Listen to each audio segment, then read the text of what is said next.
நமோ நம. உங்கள் அனைவருக்கும் குரு பூர்ணிமா நல்வாழ்த்துக்கள் மற்றும் வணக்கங்கள். இன்னைக்கு ஆனி மாச கிருஷ்ணபக்ஷ துதியை திதி பௌர்ணமியிலே அப்படின்னு தானே எல்லாரும் யோசிக்கிறீங்க. ஆமாம், யோர்காரை போன வியாழக்கிழமை, அதாவது ஜூலை 10 தான் ஆஷாட மாதம், அதாவது ஆனி மாச பௌர்ணமி. This is what called as Guru Purnima or Vyasa Purnima.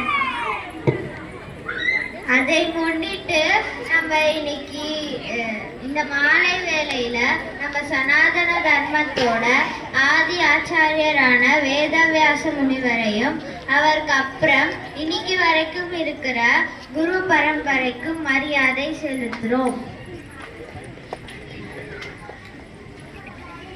நம்ம மதத்துல குரு பக்தி ஆச்சாரிய பக்திக்கு முக்கிய இடம் இருக்கு.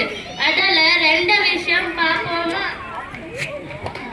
ஸ்ரீ ஆதி சங்கரன் மற்றும் ஸ்ரீ ராமானுஜர் வாழ்க்கையில நடந்த குரு பக்தி நிகழ்ச்சிகள் தான். அது பார்ப்போமா? ஸ்ரீ சங்கரருக்கு 4 பிரதான சிஷ்யர்கள். அதுல முக்கியமானவர் பத்மபாதர். இவருக்கு முதல்ல சனந்தனர் அப்படிதான் பேரு.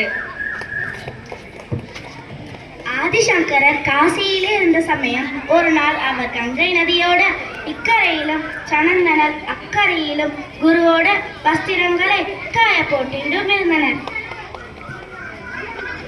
குரு தன் சிஷியரான சனந்தனன் உயர்ந்த குரு பக்திய லோகத்துக்கு தெரியப்படுத்தணும்னு நினைச்சார்.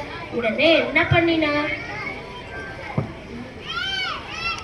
தான் இருந்த அதே கரையிலே ஸ்நானம் பண்ணிட்டு ஈரத்துணியோட நின்றுட்டு அந்த சனந்தனரை காய்ந்த துணி எடுத்துட்டு வா என உறக்க சொன்னார்.